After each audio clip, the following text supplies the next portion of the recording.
magbuo ng rally. Pero you think, kasi yung nag-speech siya kahapon, pinatanggal yung OVP sa backdrop niya eh. Kasi doon na papunta yun, maaaring mag-resign siya, do you think?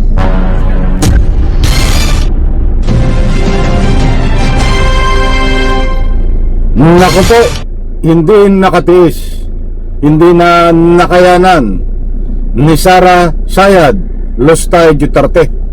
Bigla ang pag-resign, pagbaba sa pwesto. Alright, welcome back to my YouTube channel. I'm Andy's Vlog.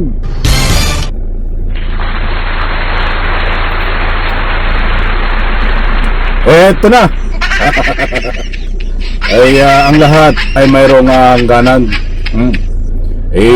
Biglang pag-resign, pagbaba sa pwesto ni Sara Sayad Lustay Duterte. Hindi na ho nakayanan o planado ba ito? Sapagkat kahapon yung pala ang sinyalis.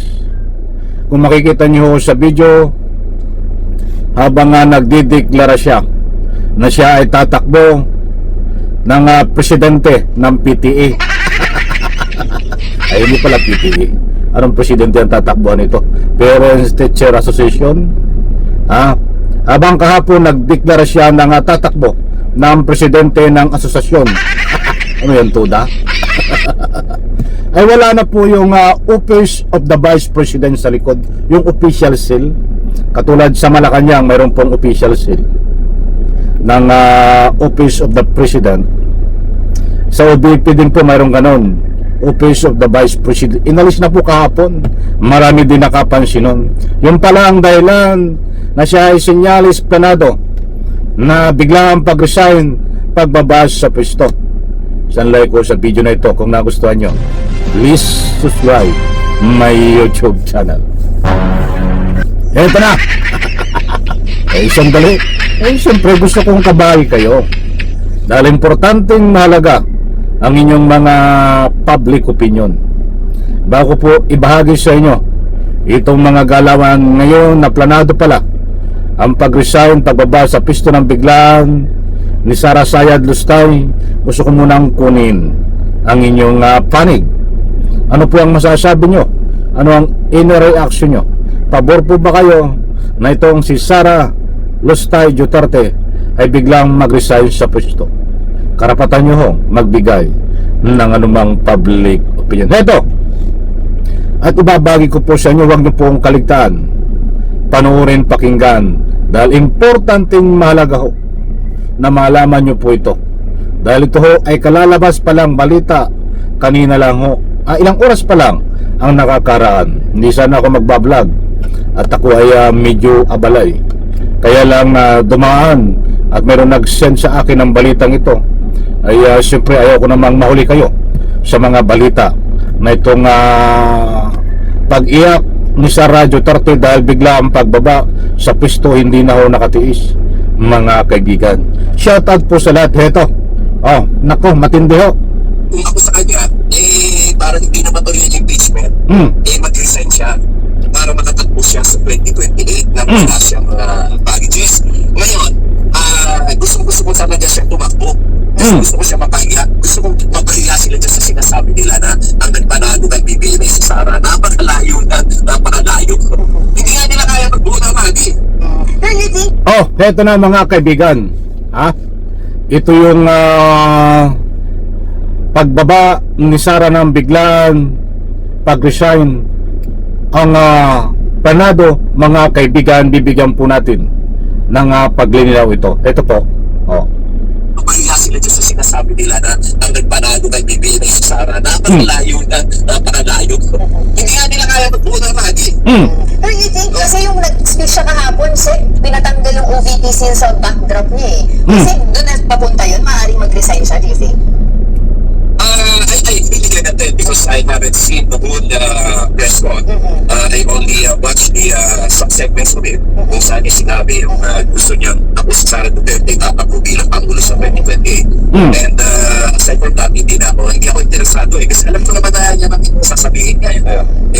Gagawin lang yan defense yan kita nyo na, pinipersecute ako kasi nagsalita ako na nagdeklara ako na tatakbo ang presidente and they want to destroy destroy my chances, mga ganyan.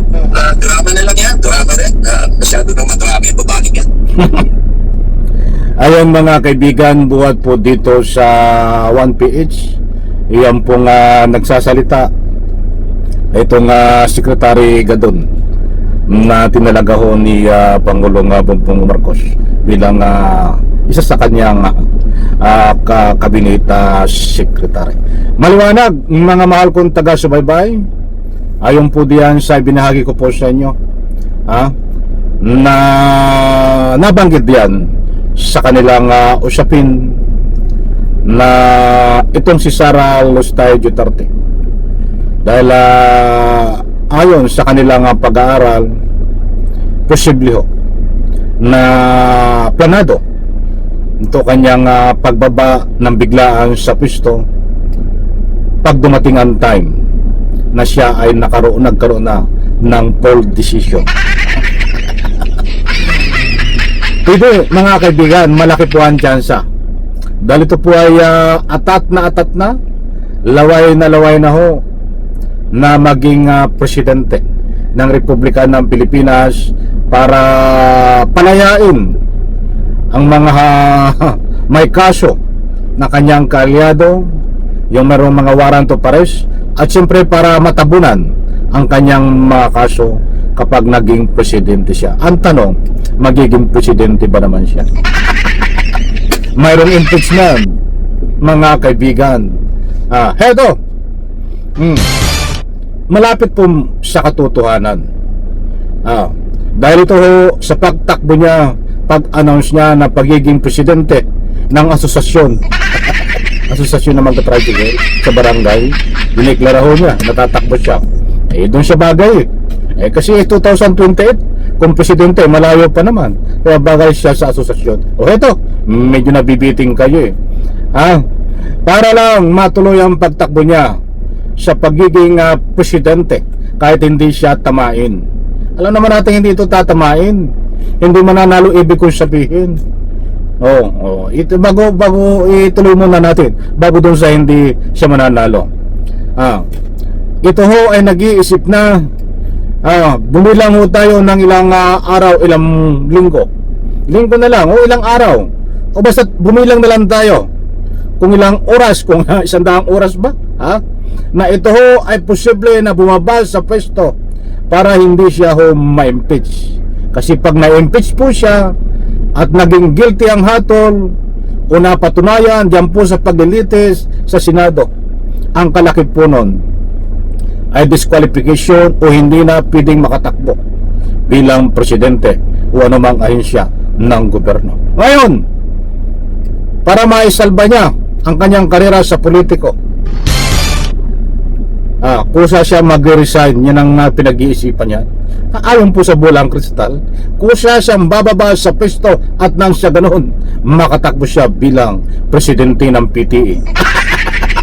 Parents Teacher Association. Di ba mga kaibigan? Planado po lahat yung mga ginagawa niya yan. Kaya nga inalis na Inalis na yung official seal doon sa kanyang likod di ba? Desperado na ho ito. Mga kaibigan, lahat ay gagawin ito para na siya ganon. Maisalba niya na imahinasyon niya na siya ay mananalo bilang presidente. Hindi naman ito mananalo mga kaibigan. Mas maganda ka tumatakbo ito na magkaalaman mga mahal kong taga-subaybay.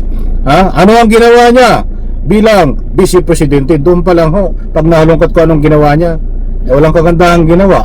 Paano pa ibubuto ito ng taong bayan? Yung tagasunod niya na ilang piraso lang, maniniwala diyan ng mga nabudol.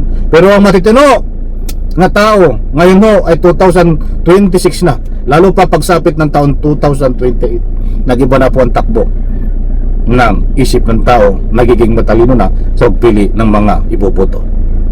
Mga kaibigan, maliwanag po diyan, Sara Lustay Duterte pwedeng bigla ang pagbaba sa pwesto, pag-resign pagdating ng panahon. Abangan po natin yan mga kaibigan. Sa like ko sa video na ito, bye-bye, palakpakan. Sa ngayon po hindi siya bumaba sa pwesto buti po tayo nagkakaalaman, baka biglang bumaba sa pwesto pagdating ng panahon. Palakpakan.